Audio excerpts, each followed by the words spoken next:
2025년 새해 첫 주일입니다.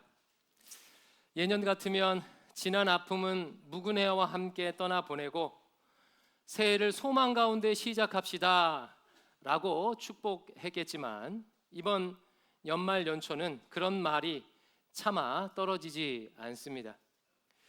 연달아 터진 국가적 재난으로 인해 입의 말이 길을 잃은 것 같습니다. 179개의 소중한 생명이 하루아침에 사라지는 것을 목도하였고 대한민국의 법치가 무너지는 장면을 보면서 새해를 시작하고 있으니 쉽게 소망을 말하기가 어려운 것 같습니다. 더욱이 이런 현실이라면 교회가 앞장서서 사회의 갈등을 해소하고 상처받은 자들을 치유하고 약자들의 안식처가 되어야 하겠지만 한국 교회는 혼란스러운 한국 사회만큼이나 깊은 수렁에 빠진 것 같아 심히 우려스럽고 심히 안타깝습니다. 이런 상황에서 우리는 내일부터 여호수아서 말씀을 가지고 신년 특별 새벽 기도회를 진행합니다. 2주간의 설교를 오롯이 책임져야 하는 저로서는 고민이 깊어지지 않을 수가 없습니다. 이런 시대적 아픔 속에서 어떻게 여호수아서를 묵상해야 할지 길을 찾기가 쉽지 않습니다. 왜냐하면 여호수아서는 잘못 묵상하게 되면 엉뚱하게 적용하기 쉬운 대표적인 성경이기 때문에 그렇습니다. 오늘은요, 이 부분을 좀 주의 깊게 살펴보려고 하는데요. 그래서 혹시 여호수아서를 오독하여 이 혼란스러운 시대에 잘못 적용하지 않도록 묵상의 방향을 설정해 보려고 합니다. 교회 역사를 보면 여호수아서는 크게 두 가지 그릇된 해석과 적용이 있었습니다. 첫 번째는요, 여호수아서를 폭력을 정당화하는 근거로 사용하는 경우예요. 여러분, 여호수아서는 어떤 내용의 성경이지요? 그 내용을 오늘 본문 1절에서 4절이 아주 잘 요약해 주고 있어요. 먼저 1절을 같이 한번 읽어보겠습니다. 1절 시작. 여호와의 종 모세가 죽은 후에 여호와께서 모세의 수종자 눈의 아들 여호수아에게 말씀하여 이르시되 이스라엘을 광야 40년 동안 이끌었던 모세가 죽고 하나님께서 여호수아를 이스라엘의 새로운 지도자로 세우십니다. 그 여호수아에게 하나님께서 이렇게 명령하셔요. 2절 내 종 모세가 죽었으니 이제 너는 이 모든 백성과 더불어 일어나 이 요단을 건너 내가 그들 곧 이스라엘 자손에게 주는 그 땅으로 가라. 지도자 모세가 죽고 없으니 이제는 너 여호수아가 백성을 이끌고 약속의 땅으로 가라. 그러면서 이런 약속을 덧붙여 주십니다. 3절과 4절 또 제가 있습니다. 내가 모세에게 말한 바와 같이 너희 발바닥으로 밟는 곳은 모두 내가 너희에게 주었노니 곧 광야와 이 레바논에서부터 큰 강 곧 유브라데 강까지 해쪽 속의 온 땅과 또 해지는 쪽 대해까지 너희의 영토가 되리라. 구체적인 지명까지 언급하시면서 가나안 땅을 주시겠다고 약속하셔요. 여호수아서는요, 바로 이 내용입니다. 모세의 뒤를 이은 여호수아가 이스라엘 백성을 이끌고 하나님의 약속대로 가나안 땅을 정복하고 그 땅을 차지하는 내용이 여호수아서입니다. 한마디로 땅 정복의 성경이에요. 그런데 그 문제는요, 그들이 정복해야 할 가나안 땅이 빈 땅이 아니라는 거예요. 가나안 족속들이 살고 있습니다. 가나안에 살고 있는 사람들이 순순히 자기 땅을 내줄 리가 없겠지요. 가나안 족속과 전쟁을 치루어야 합니다. 하나님께서는 이 전쟁에 대해서 이와 같이 명령하셨어요. 신명기 6장 17절, 여호수아 6장 17절인데 새 번역으로 같이 한번 읽어보겠습니다. 시작. 이 성과 이 안에 있는 모든 것을 전멸시켜서 그것을 주님께 제물로 바쳐라. 이 말씀은요, 가나안의 첫 번째 성인 여리고 성을 정복하라는 명령인데요, 뭐라고 지금 명령하고 계십니까? 전멸시켜라, 전멸시켜라. 남녀노소 한 사람도 남기지 말고 완전히 진멸하라고 하십니다. 여호수아와 이스라엘 백성들은 이 명령에 따라 가나안 땅을 정복하며 진멸 전쟁을 수행합니다. 그럼 여러분 한번 생각해 보십시오. 만약 우리가 이 말씀을 오독한다면 어떻게 잘못 해석하고 적용하기가 쉽겠습니까? 이 말씀을 문자 그대로 적용해서 땅을 차지하고 적들을 몰아내는데 사용하기가 쉽겠지요. 예를 들어서요, 이 본문을 오독하는 어떤 정치 목사가 이 여호수아서를 가지고 설교한다면 이 말씀을 근거로 자신이 지지하는 사람들을 국회에 보내 국회라는 땅을 점령해야 한다고 주장할 수 있을 거예요. 정치적 반대편에 있는 사람들을 진멸하고 이를 위해 폭력을 사용하는 것을 이 말씀을 근거로 정당화할 수 있지 않겠습니까? 실제 기독교 역사에서는 이와 같은 일들이 엄청나게 많았습니다. 대표적으로 십자군 전쟁이 그렇지요. 유럽의 교회들은 예루살렘 땅을 물리적으로 탈환해야 한다고 선포하고 당시 예루살렘에 살고 있던 무슬림들을 가나안 족속과 같은 자로 여기며 진멸 전쟁을 수행했어요. 19세기 미국 서부 개척에서도 비슷한 일이 있었습니다. 당시 아메리카 대륙에 건너온 유럽 사람들 사이에서는요, Manifest Destiny, 한국말로 하면 명백한 운명이라는 개념이 유행을 했었어요. 명백한 운명. 서부 개척을 하는 것이 여호수아가 가나안 땅을 정복하는 것처럼 명백한 하나님의 뜻, 하나님의 운명이라는 거예요. 이를 방해하는 아메리칸 인디언들을 가나안 족속으로 여기며 몰아냈습니다. 한국 기독교 안에도 이런 그릇된 적용이 심심치 않게 있어 왔죠. 예를 들어 불교 사원에 들어가 땅 밟기를 한다거나 사찰에 불을 지른다거나 불상을 파괴하는 일들, 당군 신상 목을 자르거나 장승을 베어버리는 일 등 기독교인들이 폭력을 행사하고 그 폭력을 정당화하기 위해서 여호수아서 말씀을 사용하는 경우가 많았습니다.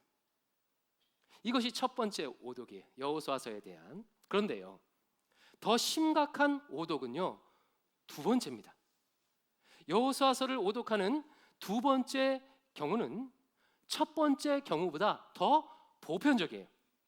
첫 번째의 경우는 이미 신학계 안에서 잘못된 해석과 적용임을 분명하게 했고 이에 대한 이견이 없습니다.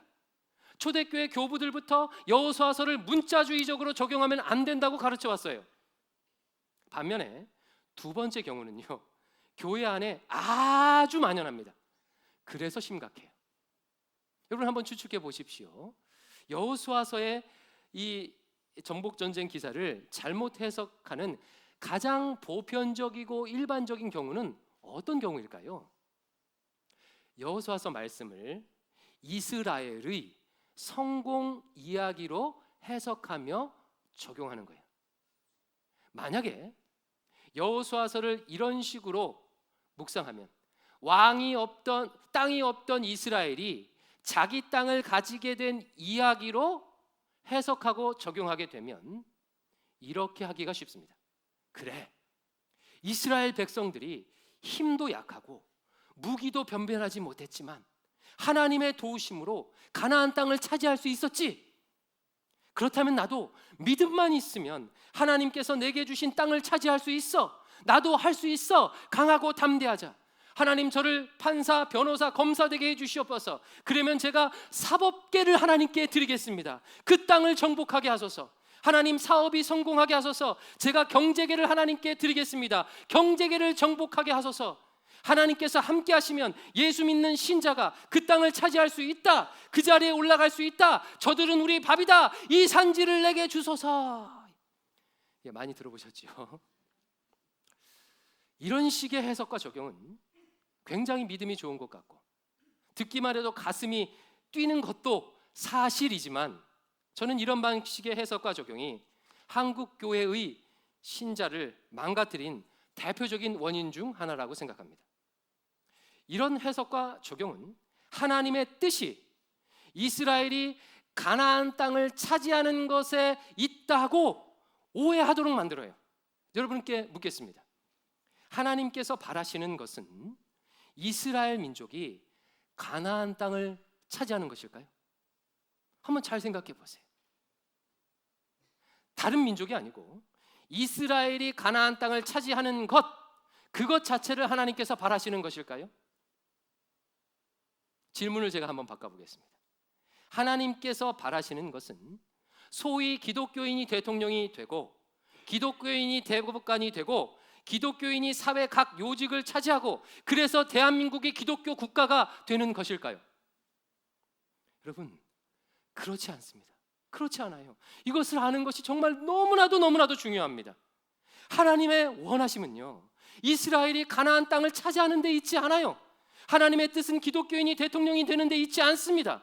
그것은요, 작은 과정일 뿐이에요. 이럴 수도 있고 아닐 수도 있는 거예요. 하나님의 진정한 원하심은 이스라엘 백성들이 가나안 땅에서 하나님의 율법을 준수하여 하나님께 순종하는 것입니다. 하나님은 이스라엘이 그 땅에서 하나님과의 약속을 지켜 그 땅에서 하나님의 말씀을 실현하기를 원하셨습니다. 그냥 땅을 차지하는 게 목적이 아니라는 거예요. 사랑하는 성도 여러분, 이것을 반드시 기억했으면 좋겠어요. 여러분, 하나님께서 이스라엘에게 땅을 주시겠다고 제일 처음 약속하신 것이 언제지요? 누구 때입니까? 아브라함 때죠. 아브라함. 이스라엘의 시조 아브라함 때입니다. 하나님은 아브라함을 갈대와 우르에서 가나안 땅으로 불러내시면서 두 가지를 약속해 주셨어요. 하나는 자손의 축복입니다. 내 자손을 하늘의 별과 같고 바다의 모래와 같이 많게 해주겠다. 다른 하나가 땅의 축복이에요. 네가 눈으로 보는 모든 땅, 이 가나안 땅이죠. 이 땅을 너희 후손에게 주겠다라고 약속을 하셨습니다. 웬만한 신자는요, 이 정도는 다 알고 있어요.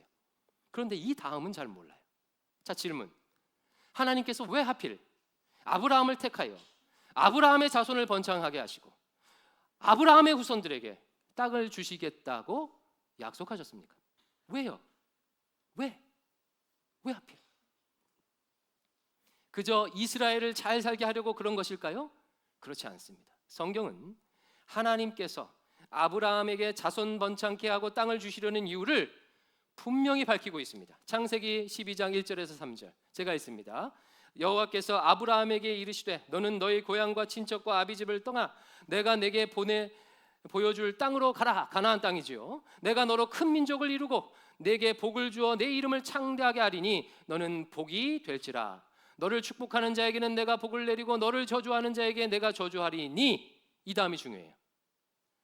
땅의 모든 족속이 너로 말미암아 복을 얻을 것이니라 하신지라. 바로 이겁니다. 여러분, 하나님께서 특별히 아브라함과 그의 후손을 택하신 이유가 뭐예요? 아브라함의 후손으로 말미암아, 이스라엘로 말미암아 땅의 모든 족속이 복을 얻게 하기 위함이에요. 그러니까 아브라함을 택한 이유는 히브리 민족만을 위한 게 아니라는 거예요. 그들로 말미암아 땅의 모든 족속이 복을 얻게 하기 위함입니다. 그러면 아브라함의 후손들이 어떻게 행해야 땅의 모든 족속들이 복을 얻을 수 있을까요? 그 방법이 창세기 18장 18절 19절에서 구체적으로 명시가 되어 있어요. 정말 중요한 말씀입니다. 근데 이거 잘 몰라요. 창세기 18장 말씀은요, 하나님의 천사가 아브라함에게 다시 한번 하나님의 약속을 확인시켜주는 장면인데요, 이때 이렇게 말씀하세요. 자, 18절 말씀, 18장 18절 제가 읽습니다. 아브라함은 강대한 나라가 되고 천하 만민은 그로 말미암아 복을 받게 될 것이 아니냐. 조금 전에 읽었던 창세기 12장 3절의 내용과 똑같죠? 아브라함을 통해 천하 만민이 복을 받을 거래요. 그 다음 19절이 중요해요. 같이 읽습니다. 시작. 내가 그로 그 자식과 권속에게 명하여 여호와의 도를 지켜 의와 공도를 행하게 하려고 그를 택하였나니 이는 나 여호와가 아브라함에게 대하여 말한 일을 이루려 함이니라. 자, 하나님께서 왜 아브라함을 택했대요? 그 후손들이 여호와의 도를 지켜 의와 공도를 행하게 하려고 택했대요. 여기서 의와 공도란 원어로는, 히브리 원어로는 여러분이 이미 들어본 단어예요. 체다카와 미슈파트입니다. 체다카와 미슈파트. 여러분, 체다카와 미슈파트 무슨 뜻이죠? 제가 몇 주 전에 말씀드렸어요. 공의와 정의. 즉 아브라함의 후손들이 하나님께서 주신 그 약속의 땅에서 여호와의 도인 율법을 준행함으로 그 땅에 공의와 정의를 실현하여 그들로 인해 천하 만민이 복을 얻게 하려고 택하고 그 땅에 보냈다는 거예요. 바로 이것이 하나님께서 이스라엘에게 약속의 땅을 주시는 목적입니다. 이스라엘만 잘 살라고 이스라엘에게 땅을 주신 게 아니에요. 하나님의 원하심은 이스라엘이 약속의 땅에서 하나님의 도를 행함으로 그곳에서 공의와 정의를 실현하여 당시 고대 근동의 피라미드 체제에서 억압받고 수탈당하는 모든 민족들이 참된 생명과 자유를 얻게 하려는데 목적이 있는 거예요. 진정한 하나님 나라를 구현하려는데 목적이 있는 거예요. 땅을 차지하는 것 자체가 아니라는 겁니다. 안타깝게도 이스라엘 백성들은 이것에 실패했어요.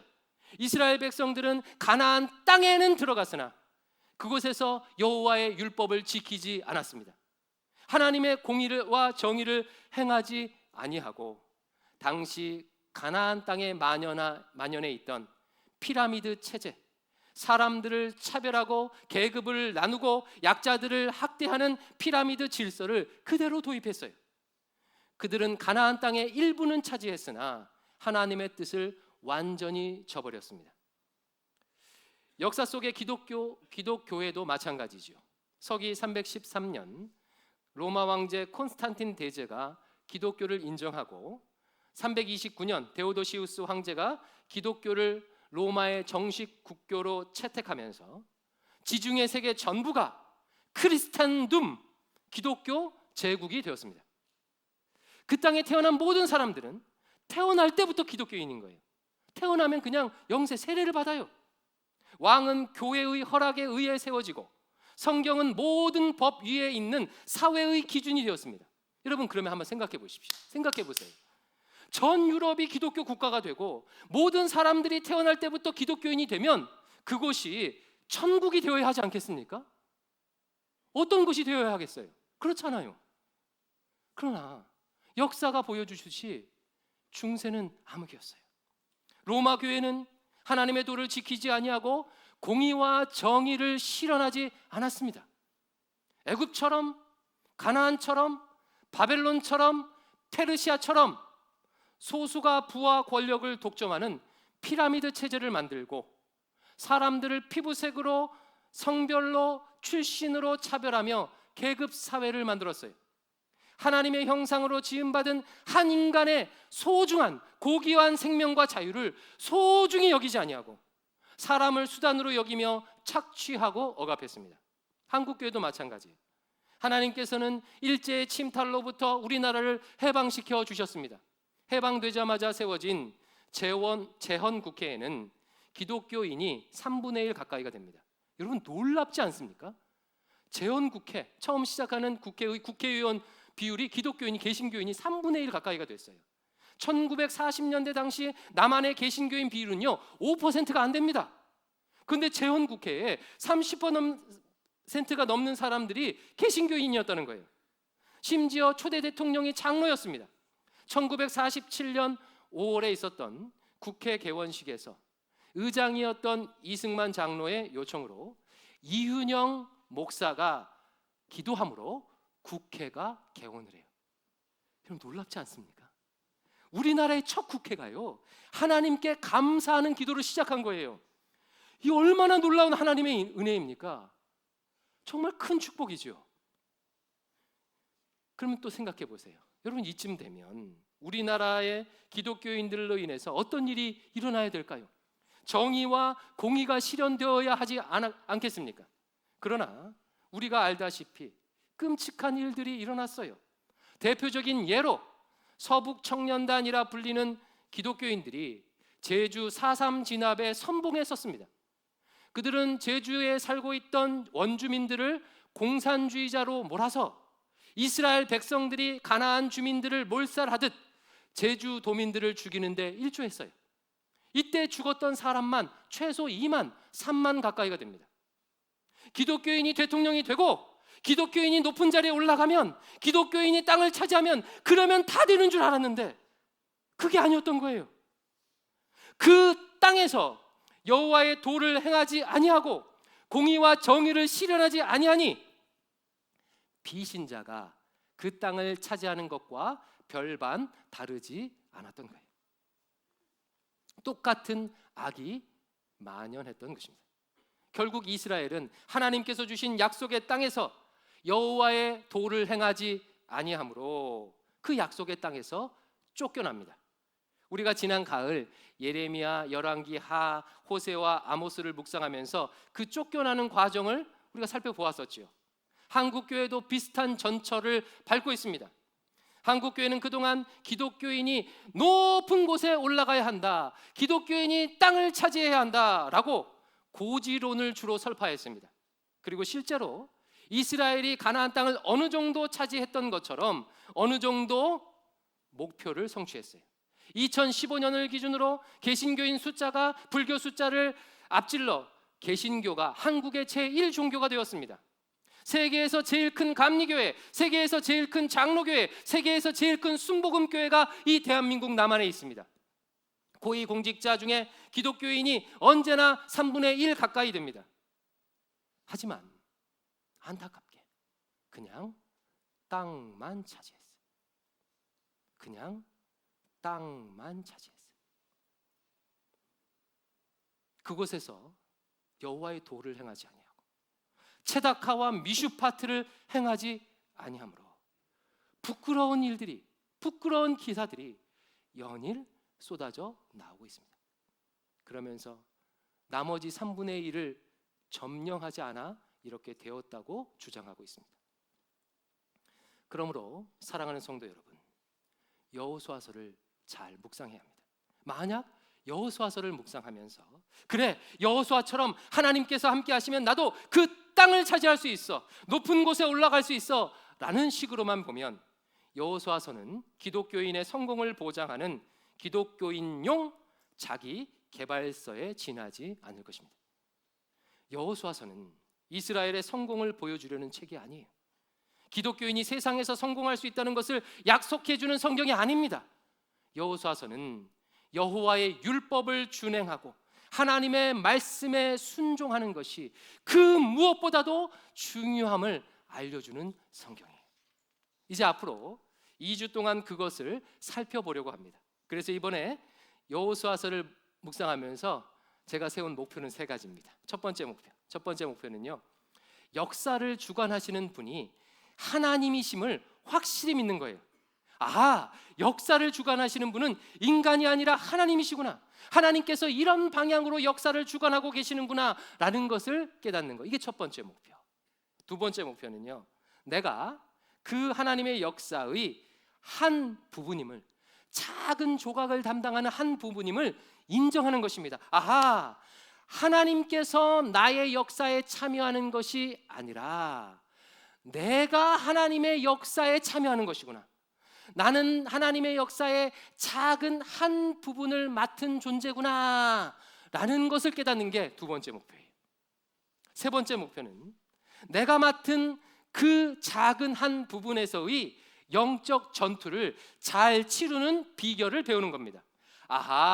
여호와의 전쟁은 이렇게 참여하는 것이구나, 이렇게 영적 전쟁을 해야 승리할 수 있는 것이구나. 이 3가지 목표를 가지고 여호수아서를 묵상할 것입니다. 여러분, 3가지 목표 한 번 더 상기해 볼까요? 첫 번째, 역사를 주관하시는 분이 하나님이심을 확실히 믿는 것. 두 번째, 내가 그 하나님의 역사의 한 부분임을 인정하는 것. 세 번째, 내가 맡은 그 한 부분에서 영적 전투를 잘 치르는 비결을 배우는 것. 우리가 이 3가지를 온전히 깨닫게 되잖아요. 그러면 삶을 대하는 자세가 완전히 달라져요. 코페르니쿠스적인 전환을 경험하게 될 겁니다. 코페르니쿠스는 지동설을 주장한 최초의 학자였죠. 이전까지만 해도 사람들은요, 지구는 고정되어 있고 태양과 별이 지구 주위를 돈다고 생각을 했었어요. 하지만 코페르니쿠스가 별을 관찰해 보니 그게 아닌 거예요. 지구가 태양을 돈다는 것을 발견했습니다. 신앙에도요, 그런 단계가 있습니다. 처음 예수님을 믿으면 모든 것이 자기를 중심으로 돌아가기를 바래요. 주님께서 내 문제 해결해 주시고 내 기도에 응답해 주셔야 되고, 내가 봉사할 수 있도록 환경을 열어 주셔야 되고, 내 자식이 잘 되어야 되고, 내 교회가 부흥해야 되고, 그야말로 나를 중심으로 하나님과 세상이 돌아갑니다. 그러나 신앙이 성숙하고 성경의 심오한 진리를 깊이 알아가면 알아갈수록 그게 아니라는 사실을 인정하게 돼요. 나를 중심으로 하나님과 세상이 돌아가는 것이 아니라 역사의 주관자 되신 하나님을 중심으로, 온 천지 만물을 창조하신 하나님을 중심으로 나와 세상이 돌아간다는 것을 깨닫게 돼요. 이를 깨닫는 순간 삶의 자세가 완전히 달라져요. 나를 중심으로 세상이 돌아간다고 여겼을 때는 나의 성공과 나의 실패에 일희일비하게 됩니다. 내가 좋은 대학에 가고 내가 성공하고 내가 땅을 차지하는 것이 중요해요. 그러나 역사의 주관자 되시고 온 천지 만물을 창조하신 하나님을 중심으로 보게 되면 성공과 실패마저도 내 기준이 아닌 하나님의 시선으로 평가하게 되겠죠. 하나님의 뜻을 이루는 것이 중요하기에 때로는 멀리 돌아가고, 때로는 낮은 곳에 가고, 때로는 내려놓아 하는 것이 승리일 수 있음을 믿게 돼요. 큰 것, 많은 것, 더 높은 것이 아니라 역사의 주관자 되신 하나님의 뜻을 성취하는 것이 진정한 성공임을 믿고 그것을 추구하게 됩니다. 사랑하는 성도 여러분, 모두가 이번 특세에 이런 성숙을 경험하기를 바랍니다. 코페르니쿠스적인 변화가 나타나기를 주의 이름으로 축원합니다. 우리 마음을 담아서 함께 찬양하겠습니다. 주님 말씀하시면이라는 찬양인데요, 하나님 올 한 해 2025년 땅 바라보며 가는 게 아니라 하나님 말씀 따라가겠습니다. 하나님의 말씀을 순종하는 삶 살겠습니다. 하나님의 율법을 실현하는 삶 살겠습니다. 우리 이 작정을 담아서 같이 찬양하겠습니다.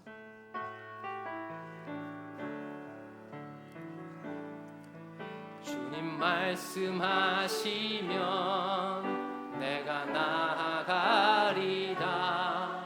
주님 뜻이 아니면 내가 멈춰서리다.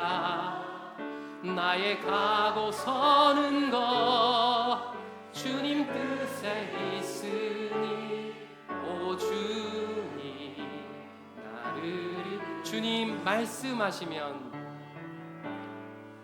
주님 말씀하시면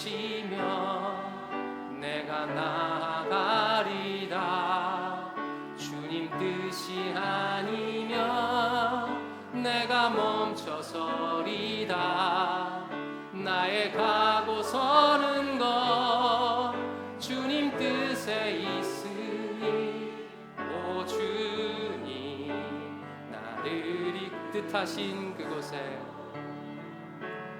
뜻하신 그곳에 나 있기 원합니다.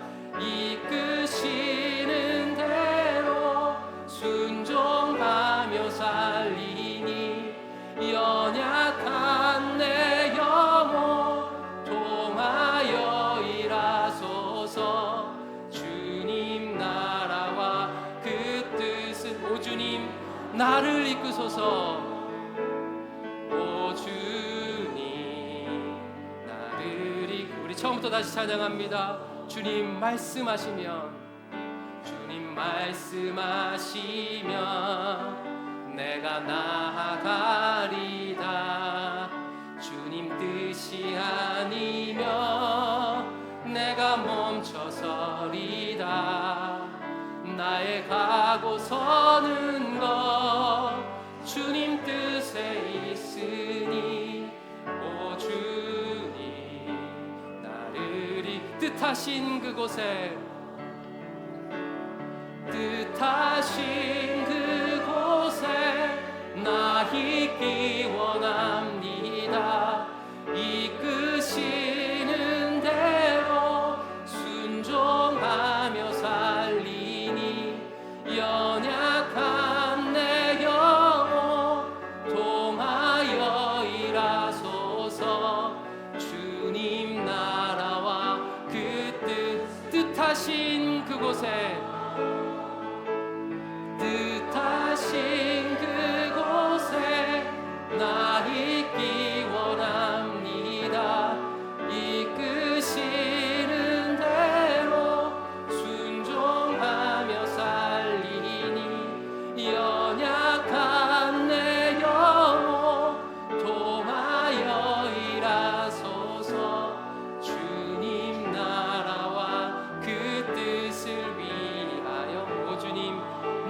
이끄소서. 주님 나를 이끄. 이 시간 눈을 감고 각자의 목소리로 기도하겠습니다. 하나님, 2025년도 하나님께 올려드립니다. 땅 바라보며 가는 것이 아니라 말씀 바라보며 가겠습니다. 하나님의 뜻을 남김없이 이루어 주시옵소서. 2025년 한 해를 통해서 내 삶 가운데 하나님의 말씀이 실현되고 하나님의 율법이 실현되고 하나님의 뜻이 이루어지게 하여 주시옵소서. 부족한 자들을 사용하여 주시옵소서. 우리 자신의 고백으로 이 시간 함께 기도하겠습니다.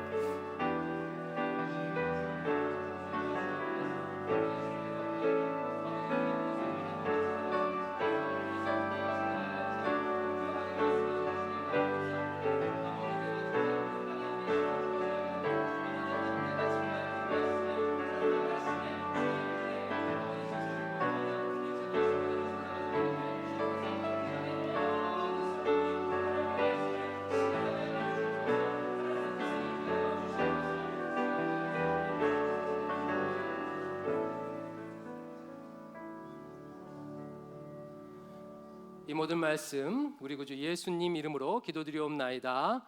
아멘.